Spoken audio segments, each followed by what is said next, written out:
오! 볼로냐! 볼로냐! 선제골 볼로냐. 1대0을 앞서갑니다. 지금 나폴리 무너집니다. 그새 골 터졌어요, 나폴리. 볼로냐의 실수가 나왔어요. 네네. 코너킥 상황에서 게리 메델이 실수를 했습니다. 이게 앞선에서 볼을 못 끊어주다 보니까 게리 메델이 예측을 못했고 네. 여기서 흘러나온 볼을 주앙 제주스가 득점을 만들어냈습니다. 자, 나폴리 박스 로사노! 들어갔습니다. 2대1 흐비차의 엄청난 드리블 돌파가 나왔어요. 또 흐비차가 팀을 살려냅니다. 흐비차가 진짜 너무 잘합니다. 오! 바로우입니다. 이 선수가 바로우예요. 네. 2대2 동점. 와. 이거는 조금 놓치지 않았나? 이거는 앞에서 바운드가 있었던 것 같아요. 네네. 오시멘. 1대1 찬스. 3대2 나폴리. 3대2. 야, 진짜 나폴리는 골을 많이 넣네요, 진짜. 야, 여기서 역시 나폴리는 흐비차 두 골에서 끝나지 않습니다. 지금도 흐비차의 패스였고요. 이제 오늘 경기는 그 볼로냐의 최전방에 지르크지가 나왔던 경기였습니다. 네네.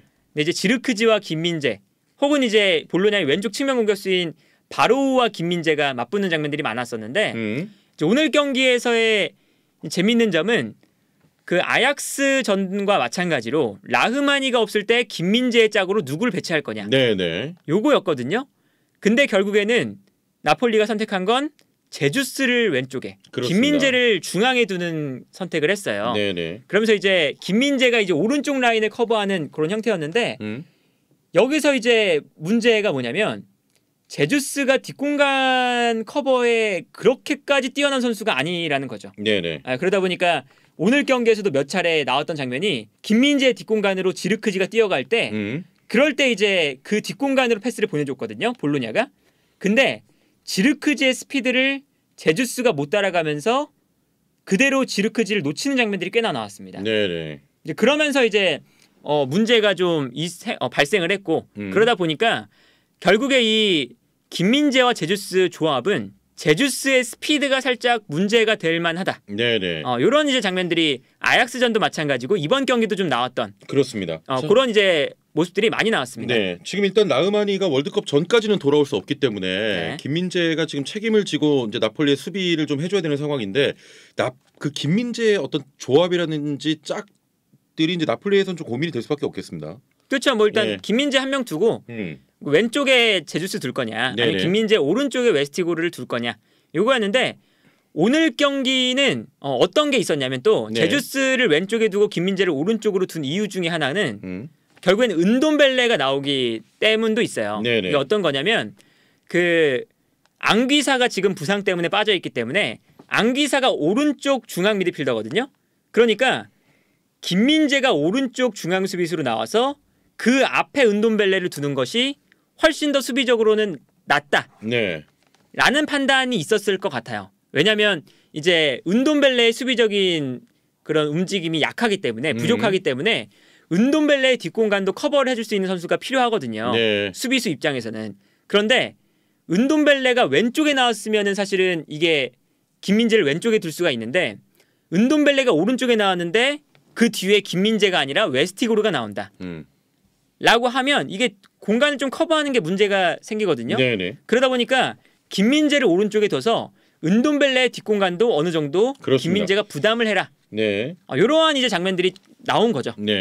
자, 그리고 김민재 선수가 뭐 상대 공격수와의 경합하는 상황도 몇 차례 있었는데 결국 또 경합에서 다 이겼던 것 같아요. 그렇죠. 뭐 이제 그 김민재와 이제 지르크지 혹은 김민재와 바로우 경합 상황들이 좀 많이 나왔었는데 결국에 김민재 선수가 커버를 또 잘해줬고 수비적으로는 뭐 오늘도 역시나 좋은 모습을 보여줬다 라고 볼 수가 있겠는데요. 여기서 이제 오늘 경기 이제 재미있었던 건 아까 이어서 말씀드리면 은돔벨레를 어쨌든 올려 쓰는 거잖아요.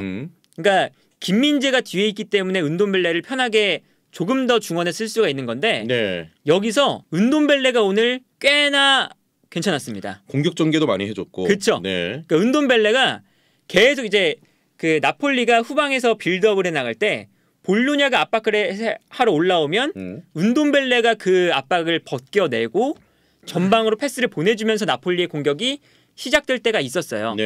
그러니까 은돔벨레가 지금 나폴리에서 보여줬던 경기들 중에 오늘 경기가 꽤나 잘했던 경기에 속합니다. 그렇습니다. 선발로 나왔는데 심지어. 네. 근데 이게 이제 또 이루어질 수 있는 이유 중 하나는 어쨌든 김민재가 은돔벨레 뒤에 있기 때문에 최대한 은돔벨레의 수비적인 부담을 덜어주면서 은돔벨레가 공격에 집중할 수 있는 상황들이 나올 수가 있는 거죠. 그렇죠. 네.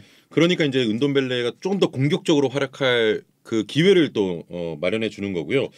자, 그리고 뭐 오늘 많은 장면은 아니었습니다만 김민재 선수가 좀 걷어내는 상황에서도 정확하게 패스가 연결되면서 네. 확실히 또 그런 장점도 있는 것 같아요. 그렇죠. 뭐 김민재의 가장 큰 장점이라고 하면 네. 어쨌든 이 상황 판단을 하는 능력이 좋아요. 매우 좋아서 이제 걷어낼 때 특히 이제 김민재가 걷어내는 볼이 다른 선수한테 가는 게 아니라 네. 나폴리 선수들한테 간다라는 게 이제 김민재 선수의 장점이거든요. 근데 이제 오늘도 이제 김민재 선수가 걷어낼 때마다 중간중간 이제 경기를 보면요. 네.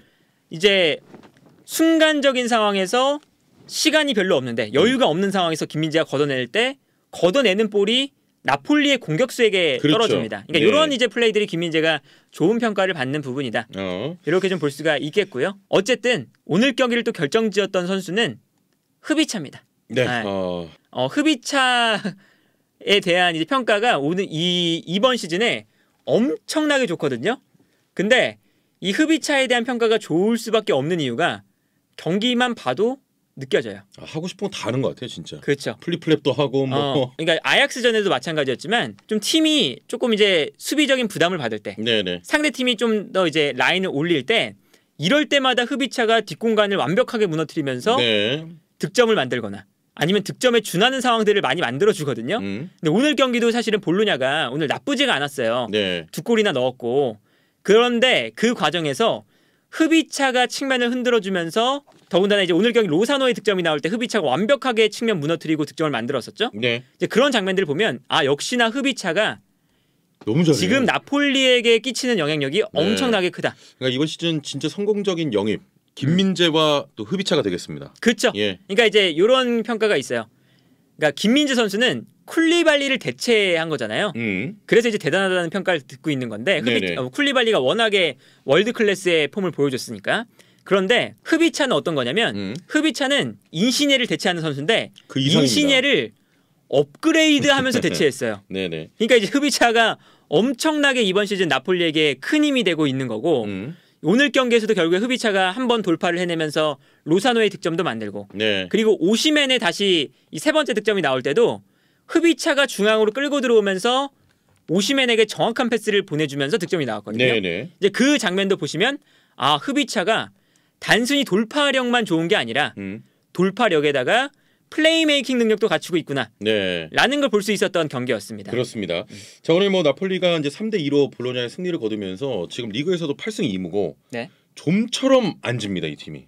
그렇죠. 그러니까 예. 이제 나폴리가 이제 라흐마니가 없기 때문에 수비적으로는 약간 흔들릴 수는 있어요. 네. 오늘 첫 번째 골 나올 때는 확실하게 라흐마니가 없기 때문에 실점이 나온 거거든요. 그러니까 주앙 제주스의 실수부터 실점이 나왔기 때문에 예. 그건 뭐 당연히 라흐마니의 이제 공백이 얘기가 나올 수밖에 없는 거예요. 그런데 나폴리의 강점은 어쨌든 공격입니다. 네. 그리고 특히나 그 중심에 흐비차가 있고 네. 라스파도리가 전반전, 후반전에 오시멘이 들어왔거든요. 근데 오시멘이 들어와서도 득점까지 만들어냈었죠. 이런 걸 보면 나폴리의 이번 시즌 강점은 공격력, 네. 특히나 계속해서 대량 득점을 만들어내고 있는 경기가 반복되는데 어쨌든 축구는 득점을 하는 싸움이고 그 과정에서 이 나폴리의 좋은 화력이 아주 이 나폴리의 좋은 성적에 그렇습니다. 큰 영향을 끼치고 있다. 자, 지금 뭐 거듭 저희가 말씀을 드립니다만 지금 라흐마니가 부상 때문에 김민재는 계속해서 뛸 수밖에 없는 상황이긴 한데 네. 그래도 세리아 일정 때문에 조금 다행인 건 쉴 시간은 좀 있어요, 그렇죠? 그렇죠. 이제 네. 뭐 다른 리그들, 특히나 뭐 프리미어 리그나 라리가 같은 팀들은 네. 라리가 같은 경우는 주중에 경기가 또 있어요. 근데 세리아는 경기가 없기 때문에 이제 김민재 선수도 일주일 쉴 수가 있고 네. 나폴리도 일주일 쉴 수가 있는 거예요. 나폴리도 사실 챔피언스리그를 병행하기에는 네네. 요 스쿼드가 조금 이제 불안하거든요. 특히나 흐비차 같은 경우는 흐비차가 안 나오면 대신 나올 수 있는 선수가 딱히 없어요. 네네. 뭐 엘마스가 있긴 하지만 엘마스가 이제 지금 보여주는 퍼포먼스가 흐비차랑 좀 차이가 크고 그리고 이제 앙귀사 한 명이 안 나오니까 은돔벨레가 나오는데 은돔벨레, 지엘린스키, 로보트카. 네. 이 세 명 중에 또 한 명이 못 나오면 여기서 또 문제가 생깁니다. 그렇습니다. 대체할 수 있는 미드필더가 없어서. 그래서 이제 나폴리도 스쿼드가 그렇게까지 두껍지 않은데 다행스럽게도 일주일을 쉰다. 네네. 이게 좀 다행인 부분이죠. 알겠습니다. 자, 나폴리와 볼로냐 또 나폴리가 3대2로 이겼다는 소식 전해드리면서 일단 이 경기는 여기서 마무리를 좀 하고요. 네.